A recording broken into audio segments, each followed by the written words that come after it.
വയനാട് മാനന്തവാടിയിൽ ഒരാളുടെ ജീവനെടുത്ത കാട്ടാനയെ മയക്കുവെടി വെച്ച് പിടികൂടാനുള്ള ദൗത്യം തുടരുകയാണ്. ആന മണ്ണുണ്ടി കോളനി ഭാഗത്ത് നിന്ന് ഇരുമ്പുപാലം ഭാഗത്തേക്ക് നീങ്ങി.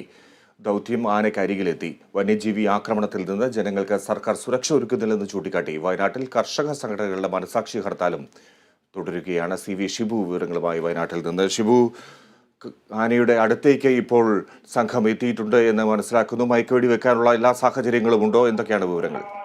അതെ, സിജി സൂചിപ്പിച്ചതുപോലെ തന്നെ ആനയ്ക്കരികിലാണ് ദൗത്യ സംഘത്തിന്റെ ഒരു വിഭാഗം ആളുകൾ ഉള്ളത്. അതായത് വനപാലകരും വെറ്റിനറി സംഘവും ഇപ്പോൾ ആനയ്ക്കരികിലുണ്ട്. മൊത്തം 200 അംഗ വനപാലക സംഘമാണ് ഈ ദൗത്യത്തിൽ പങ്കാളികളാകുന്നത്.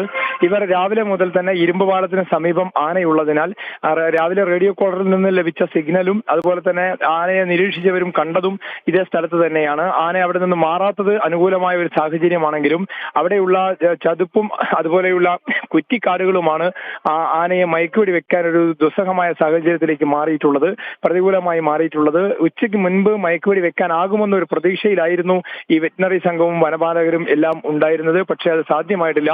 അതിനാൽ ഇനിയുള്ള ദൗത്യം എങ്ങനെയായിരിക്കും എന്നുള്ള കാര്യത്തെക്കുറിച്ച് വനംവകുപ്പ് ഇപ്പോൾ വിശദീകരണമൊന്നും പറഞ്ഞിട്ടില്ല. സാധാരണഗതിയിൽ ഉച്ചയ്ക്ക് മുൻപ് അല്ലെങ്കിൽ വൈകുന്നേരങ്ങളിലാണ് ഇത്തരം മയക്കുവെടി വെച്ച് ആനയെ പിടികൂടുന്ന അല്ലെങ്കിൽ മൃഗങ്ങളെ പിടികൂടുന്ന, പ്രത്യേകിച്ച് ആനയെ. കാരണം ആനയുടെ ശരീരത്തിന്റെ താപനില, ഊഷ്മാവ് കൂടുന്നതിന് മുൻപ് മയക്കുപിടി വെച്ച് ചെയ്യേണ്ടി വരും. പ്രത്യേകിച്ച് ഇത് അക്രമാസക്തനായ ഒരു ആനയായതിനാൽ തന്നെ പ്രകോപനം ഉണ്ടാവാത്ത തരത്തിൽ വേണം ഇതിനെ നിയന്ത്രിക്കാൻ. അതിനാൽ ഇനിയുള്ള മണിക്കൂറുകളിൽ എത്രത്തോളം മയക്കുപിടി വെക്കാൻ സാധിക്കും എന്നുള്ളതിനേക്കാ കുറിച്ചൊരു ആശങ്കയുണ്ട്. അത് അങ്ങനെ വൈകുകയാണെങ്കിൽ വൈകുന്നേരത്തേക്കായിരിക്കും അടുത്ത ദൗത്യം തുടരുക.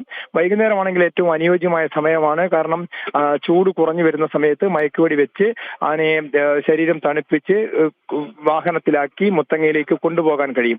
അതിനുള്ള ഒരു ശ്രമമാണ് നടക്കുന്നത്. അതേസമയം തന്നെ ഇന്ന് പ്രതിഷേധം പല രീതിയിൽ നടക്കുന്നുണ്ട്. ചെറിയ ചെറിയ പ്രതിഷേധ യോഗങ്ങൾ അവിടെ ഇവിടങ്ങളിലായി നടക്കുന്നു.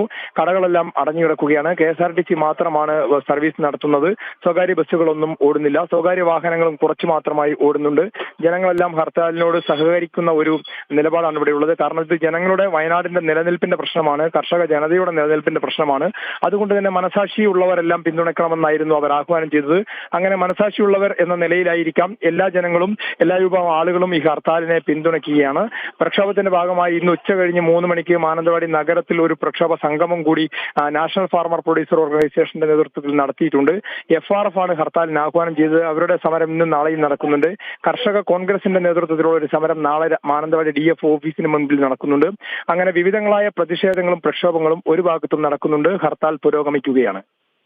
ഷിബു, പ്രത്യേക സംഘങ്ങളായി തിരിച്ച് കൂടുതൽ ദൗത്യ സംഘങ്ങളെ വയനാട്ടിലേക്ക് എത്തിക്കും എന്നായിരുന്നു വനം വകുപ്പ് അറിയിച്ചിരുന്നത്. വനം മന്ത്രി അത്തരത്തിലാണ് കാര്യങ്ങൾ വിവരിച്ചിരുന്നത്. അതനുസരിച്ചുള്ള പ്രവർത്തനങ്ങളാണോ അവിടെ നടക്കുന്നത്?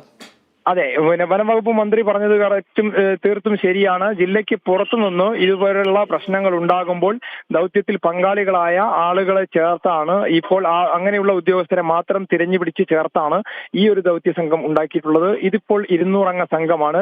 വേണ്ടി വന്നാൽ ഇവർക്ക് പകരമായി ഇനി അല്ലെങ്കിൽ അധികമായി സംഘങ്ങളെ ആവശ്യമുണ്ടെങ്കിൽ ഒരു സെക്കൻഡ് എന്ന നിലയ്ക്ക്, രണ്ടാം ഘട്ടം എന്ന നിലയ്ക്ക് ഒരു ടീമിനെ കൂടി സജ്ജമാക്കി നിർത്തിയിട്ടുണ്ടെന്നാണ് വനംവകുപ്പിൽ നിന്ന് അറിയാൻ കഴിഞ്ഞത്. അതുപോലെ തന്നെ വെറ്റിനറി സംഘമാണ് െങ്കിലും ഒരു സംഘം ഇപ്പോഴുണ്ട്. രണ്ടാമത്തെ സംഘത്തിനെ ആവശ്യം വന്നാൽ ഉപയോഗിക്കാൻ പാകത്തിന് അതും സജ്ജമാക്കിയാണ് ഇപ്പോഴുള്ള ദൗത്യം മുന്നോട്ട് പോയിക്കൊണ്ടിരിക്കുന്നത്.